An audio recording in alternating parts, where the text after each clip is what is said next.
예, 안녕하십니까. 청양바위술 정원입니다. 오늘은 바위술하고 다육이들은 다 월동 준비를 했습니다. 근데 제가 아직 월동 준비가 안 됐습니다. 그래서 보시다시피 피해 받침대를 잘라서 부재비를 쓸 장작을 준비하고, 저쪽에 참나무, 받아놓은 참나무를 다 잘라서 장작을 만들어서 겨우살이 준비를 해야 됩니다. 그래서 그러면은 지금부터 장작 패는 모습을 보여드리도록 하겠습니다.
네, 또 제가 겨울을 나기 위해서는 또 장작을 패야 됩니다.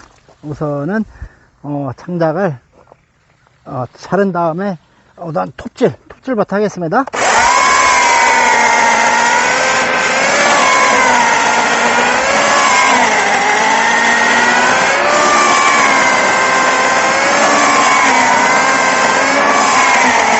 사실은 지역곡질한 게 상당히 어려운 작업입니다. 위험하죠. 그래도 일반 기계 엔진 톱에 비해서 좀 낮은 거는 스위치만 놓으면은 바로 톱날이 정지됩니다. 그래서 그래도 좀 비교적 안전하다고 볼 수가 있겠습니다.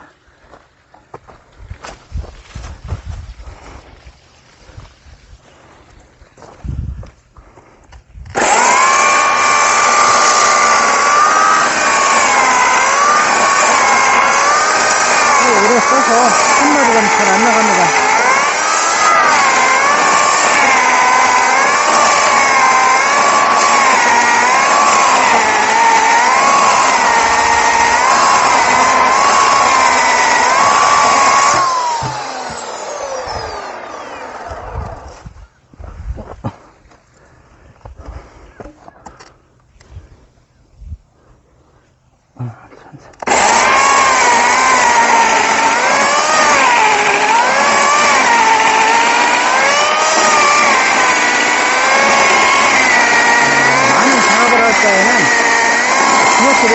엔진 쪽이 훨씬 유리합니다.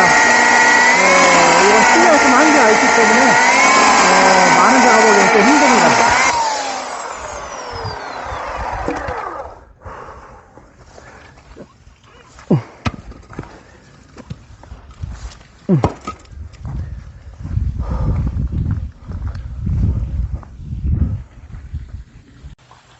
이번에는 유압도끼를 사용해서 창작을 패도록 하겠습니다. 자, 시작하겠습니다.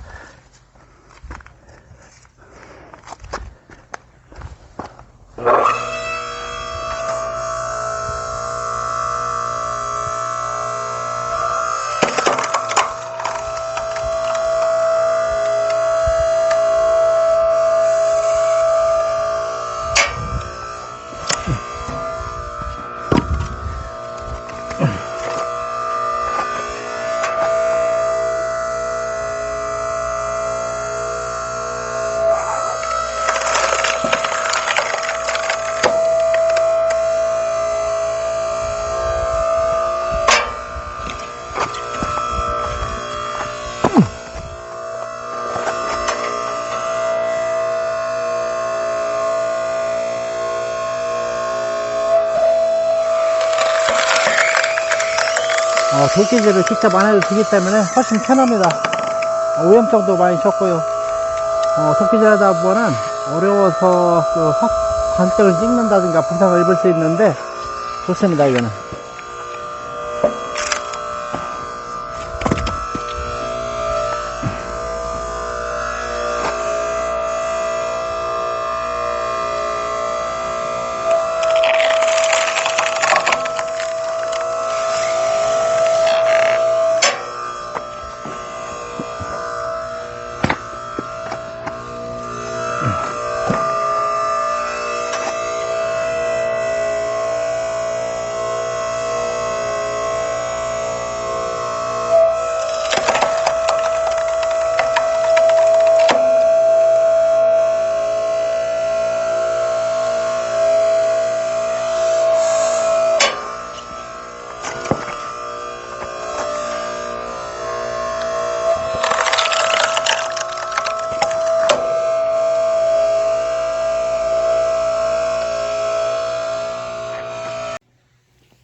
이 화목 보일러입니다. 물탱크가 1600리터로서 저녁에 한 번만 떼면 24시간 풀 가동됩니다.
저희 집 화단에도 단풍이 잘 물들었습니다. 물들었고, 여기 보시면은 철쭉도 단풍이 잘 물들었습니다. 그런데 가까이 가보면은 멀리서 보이겠지만은 이 철없는 아이가 여기 있습니다. 하나는 피고 또 한 송이 또 필라고 지금 이렇게 봉오리 맺었습니다. 이렇게 철없는 아이를 어찌해야 하나요? 아유, 이 참 언제나 참 철들는지 걱정스럽습니다. 이상으로 마치겠습니다.